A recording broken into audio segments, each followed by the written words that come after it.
आज हम आज़ादी के 76 वर्ष पूरे कर रहे हैं।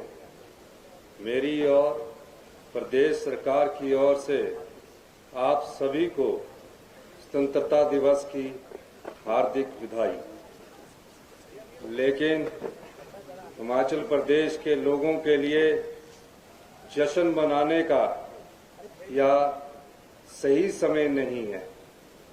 पिछले 2 दिनों में हिमाचल प्रदेश पर मुसीबतों का पहाड़ टूट पड़ा है। कई जगहों पर बादल फटने और पहाड़ खिसकने की घटनाएं सामने आई है। तिनका तिनका जोड़कर बनाए गए घर इस आपदा में मलबे में दब गए हैं। यह सब देखकर मन दुखी है। रोते विखलते लोगों को देखकर मेरा दिल दहल जाता है। पिछले 24 घंटे में हमने 50 बहुमूल्य जीवन खो दिए हैं। किसी के सिर से माता पिता का साया उठ गया, किसी बहन का भाई गुजर गया और किसी ने अपने जिगर का टुकड़ा हमेशा हमेशा के लिए खो दिया। हिमाचल प्रदेश में मानसून आने के बाद से 300 से ज्यादा लोगों को अपनी जान गंवानी पड़ी है। मैं सभी मृतकों को भावभीनी श्रद्धांजलि अर्पित करता हूं। प्रभावित परिवारों के लिए यह मुश्किल की घड़ी है। आप और मैं सबको विश्वास दिलाता हूं कि वर्तमान राज्य सरकार प्रदेश के लोगों के साथ पूरी मजबूती के साथ खड़ी है। हम जानते हैं कि प्रभावित परिवारों के घाव पैसे से नहीं भरे जा सकते हैं, लेकिन राज्य सरकार एक एक पैसा जोड़कर एक एक घर बसाएगी। यह हमारा संकल्प है। मैंने तबाही के मंजर को खुद देखा है और प्रभावितों के दर्द को महसूस किया है। कई क्षण ऐसे आए जब मैं भावुक हो गया। पूरी सरकार एकजुटता के साथ हिमाचल प्रदेश को संकट से निकालने के लिए युद्ध स्तर पर काम कर रही है। इस त्रासदी को देखते हुए राज्य सरकार ने पिछली शाम ये फैसला किया है कि इस साल स्वतंत्रता दिवस के कार्यक्रम सेरेमोनियल होंगे। सभी सांस्कृतिक कार्यक्रमों को रद्द कर दिया गया है। परेड में भी एसडीआरएफ के जवानों को शामिल नहीं किया ताकि राहत एवं बचाव कार्य प्रभावित न हो और इंसानी जान के नुकसान को कम किया जा सके। प्रदेश में प्राकृतिक आपदा से भारी तबाही हो रही है। यह पिछले 50 सालों की सबसे बड़ी आपदा है। जगह जगह घर और सड़कें टूट रही है। किसानों के खेत खलिहान भी तबाह हो रहे हैं। पूरे प्रदेश में आपदा से भारी नुकसान हो रहा है। मैं आज भी पहाड़ सा हौसला लेकर लोगों को राहत पहुंचाने में लगे है हमारी सरकार। आपदा की इस घड़ी में अपने कर्तव्य को सबसे ऊंचा स्थान देकर बहाली के काम में जुटे सभी अधिकारियों और कर्मचारियों का मैं आभार व्यक्त करना चाहता हूं। यह सरकार की गंभीरता को दिखाता है कि एक मुश्किल रेस्क्यू ऑपरेशन के तहत -4 डिग्री तापमान में 14,000 फुट की ऊंचाई पर पहुंचकर सरकार ने काम किया है। जिला लाहौल स्पीति के चंद्रताल में फंसे 303 पर्यटकों को सुरक्षित निकाला। अपनी जान की परवाह न करते हुए राजस्व मंत्री श्री जगत सिंह नेगी और मुख्य संसदीय सचिव श्री संजय अवस्थी ने ये मिशन पूरा किया और जो सभी मेहमान पूरे देश से आए हुए थे उनको सुरक्षित निकाला। इस आपदा में राहत कार्य को सुचारू रूप से चलाने के लिए वर्ल्ड बैंक ने भी प्रदेश सरकार की सराहना की है। मैं किसानों और बागबानों को विश्वास दिलाना चाहता हूं कि उनकी मेहनत को हर हाल में मंडियों तक पहुंचाया जाएगा। सरकार ने पंचायत स्तर पर सभी लिंक रोड खोलने के लिए पर्याप्त पैसा दिया है और अधिकारियों को निर्देश दिए हैं कि समयबद्ध सभी सड़कों को खोला जाए। हिमाचल जैसे छोटे से राज्य में 10,000 करोड़ रुपए से ज्यादा के नुकसान का अनुमान है। आर्थिक बदहाली से गुजर रहे हिमाचल को राहत और पुनर्वास कार्यों के लिए केंद्र सरकार से आर्थिक मदद की जरूरत है। हम उम्मीद करते हैं कि जल्द ही केंद्र सरकार प्रदेश को अंतरिम राहत की पहली किस्त जारी करेगी। इस त्रासदी का हिमाचल प्रदेश के सभी लोग बड़ी मजबूती के साथ सामना कर रहे हैं। मैं आपके धैर्य और इस जज्बे को सलाम करता हूं। हमने प्रदेश में आपदा प्रभावित लोगों की सहायता के लिए आपदा राहत कोष 2023 बनाया है। लोग इस कोष में बढ़ चढ़कर दान दे रहे हैं। मैं सभी का दिल से आभारी हूं। इस वर्ष आपदा के दौरान गंभीर संकट की स्थिति को देखते हुए हमने राहत का एक स्पेशल पैकेज घोषित किया है। पहले घर को पार्शली डैमेज होने पर 10,000 रुपए की मदद दी जाती थी, लेकिन राज्य सरकार ने इस मदद को बढ़ाकर 10 गुना 1 लाख रुपए कर दिया है। दुकानों और ढाबों को नुकसान होने पर पहले सिर्फ सामान के एवज में 10,000 रुपए मिलते थे, इसे भी बढ़ाकर 1 लाख रुपया किया गया है। किराएदार के सामान को नुकसान होने पर पहले 25,000 रुपए की मदद मिलती थी, जिसे बढ़ाकर 50,000 रुपए किया गया है। कृषि और बागवानी भूमि में सिल्ट आने पर पहले लगभग 1,400 रुपया प्रति बीघा मुआवजा दिया जाता था, इसे बढ़ाकर 5,000 रुपए प्रति बीघा किया है। कृषि और बागवानी योग्य भूमि को नुकसान पर पहले 3,000 रुपया प्रति बीघा की मदद दी जाती थी, जिसे राज्य सरकार ने 10,000 रुपया प्रति बीघा कर दिया है।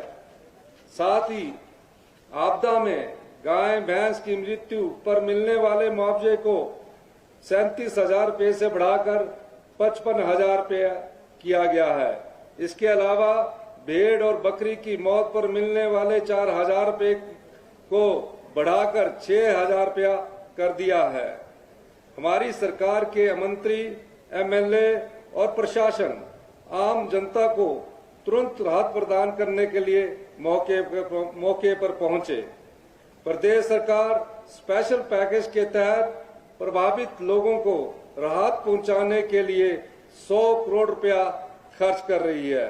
इसके अलावा हमारी सरकार ने डिजास्टर प्रिपेयरनेस के लिए एक लॉन्ग टर्म योजना तैयार की है, जिससे भविष्य में जिस पर लगभग 800 करोड़ रुपए खर्च किए जाएंगे, जिससे भविष्य में ऐसी आपदाओं के दुष्प्रभाव को कम किया जा सके। प्रदेश में कृषि, बागवानी, वन और जल क्षेत्र पर ध्यान केंद्रित करते हुए लैंडस्लाइड, अवलांचेस, बाढ़ और भूकंप के लिए प्रत्येक जिले में उच्च स्तरीय वैज्ञानिक डेटाबेस का विकास एवं आपदा प्रबंधन को मजबूत किया जाएगा, जिससे होने वाले नुकसान को रोका जा सके। विधवाओं और एकल नारियों की मुश्किलों को समझते हुए हमने मुख्यमंत्री विधवा एवं एकल नारी आवास योजना शुरू की है। इसके तहत इस वर्ष 7,000 ऐसी महिलाओं को मकान बनाने के लिए प्रति महिला 1.5 लाख रुपए की सहायता दी जाएगी।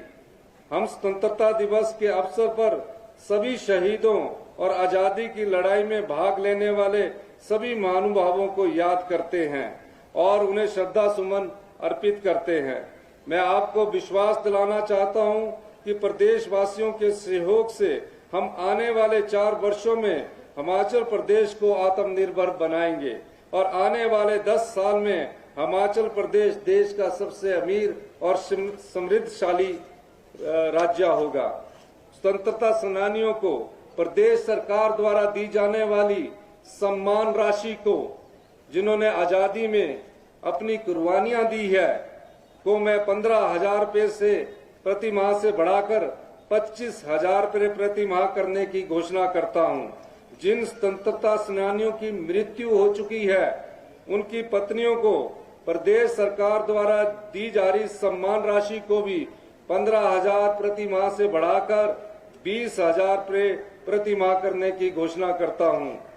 शत्रु सेना के विरुद्ध ऑपरेशन के दौरान युद्ध दुर्घटना में शहीद होने अथवा घायल या गुम होने वाले सैनिकों के आश्रितों को प्रदेश सरकार द्वारा अनुग्रह अनुदान राशि प्रदान की जाती है। प्रदेश सरकार द्वारा दी जाने वाली इस अनुग्रह अनुदान राशि में मैं 50% की बढ़ोतरी करने की मैं घोषणा करता हूं। युद्ध या युद्ध जैसी परिस्थितियों में शहीद सैनिक के आश्रितों को 20 लाख रुपए के स्थान पर अब 30 लाख रुपया दिए जाएंगे। नॉन ऑपरेशनल क्षेत्रों में अथवा ऐसे ऑपरेशनल क्षेत्रों जहां युद्ध न हो, मरने वाले सैनिकों को आश्रितों को 5 लाख रुपए के स्थान पर अब 7.5 लाख रुपया दिए जाएंगे। ऑपरेशन में 50% से अधिक अपंग हुए सैनिकों को 3.75 लाख रुपए तथा 50% से कम की अपंगता वाले सैनिकों को 1.5 लाख रुपए दिए जाएंगे। मैं विधवा पुनर्वास योजना में जो सामाजिक एवं अधिकारिता विभाग के अंतर्गत महिला एवं बाल विकास निदेशालय द्वारा क्रियान्वित की जा रही है, विधवा पुनर्विवाह योजना के अंतर्गत दी जाने वाली सहायता राशि को 65,000 रुपए से बढ़ाकर 2 लाख रुपए करने की घोषणा करता हूं। हमारी सरकार मनरेगा कार्यक्रम के अंतर्गत काम करने वाले लोगों के प्रति संवेदनशील है, अतः मैं इस मनरेगा मजदूरों की दिहाड़ी को सामान्य क्षेत्र में 224 से 240 तथा जनजातीय क्षेत्र में 280 से 294 रुपए करने की घोषणा करता हूं। इस घोषणा से मनरेगा में काम करने वाले 9 लाख परिवारों को लाभ होगा। इंदिरा गांधी मातृ शिशु संकल्प हिमाचल प्रदेश में राष्ट्रीय परिवार स्वास्थ्य सर्वेक्षण 5 के अनुसार कुपोषण की समस्या एक चिंता का विषय है। सरकार पूरक पोषण के रूप में गर्भवती महिलाएं, धात्री माताओं तथा 6 माह से 6 साल के बच्चों व कुपोषित बच्चों के पोषण व स्वास्थ्य संबंधी आवश्यकताओं की पूर्ति करने के लिए वचनबद्ध है।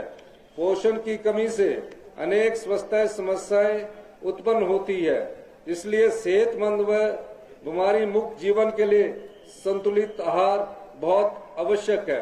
गर्भावस्था महिला के जीवन में महत्वपूर्ण समय होता है और इस दौरान महिलाओं को संतुलित आहार व धात्री माता को अतिरिक्त आहार की आवश्यकता होती है।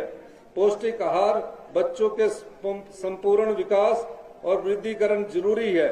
मैं हिमाचल प्रदेश के उज्जवल भविष्य को ध्यान में रखते हुए एक नई योजना इंदिरा गांधी मातृ शिशु संकल्प को आरंभ करने की घोषणा करता हूं। इसके लिए 50 करोड़ रुपए की धनराशि का प्रावधान किया जाएगा, जिसमें स्वास्थ्य और पोषण कार्यक्रमों में शिशु और माता के स्वास्थ्य को प्राथमिकता दी जाएगी।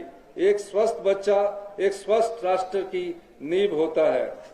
इस आपदा को देखते हुए राज्य में बागवानी गतिविधियों को बढ़ावा देने के उद्देश्य से मैं सेब, आम, लीची फलों के लिए इस वर्ष MIS के तहत, क्योंकि पूरे बागबान क्षेत्र का मैंने खुद भी दौरा किया है। कांगड़ा, शिमला के ऊपरी क्षेत्रों का मैंने खुद भी दौरा किया है और मैंने ये पाया है कि इस आपदा में उन्हें भारी नुकसान हुआ है। हम MIS वर्ष 2023 में ऐतिहासिक ₹1.5 की बढ़ोतरी की घोषणा करता हूं। इसका समर्थन मूल्य 10 रुपये 50 पैसे से बढ़ाकर 12 रुपये करने की मैं घोषणा करता हूं। स्वतंत्रता दिवस के इस पावन अवसर पर स्वाधीनता सेनानियों को मैं नमन करता हूं। भारत की आजादी के लिए दी गई असंख्य कुर्बानियों को याद करते हुए हम उन्हें श्रद्धांजलि अर्पित करते हैं। स्वतंत्रता दिवस की पुनः हार्दिक शुभकामनाएं। जय हिंद, जय हिमाचल।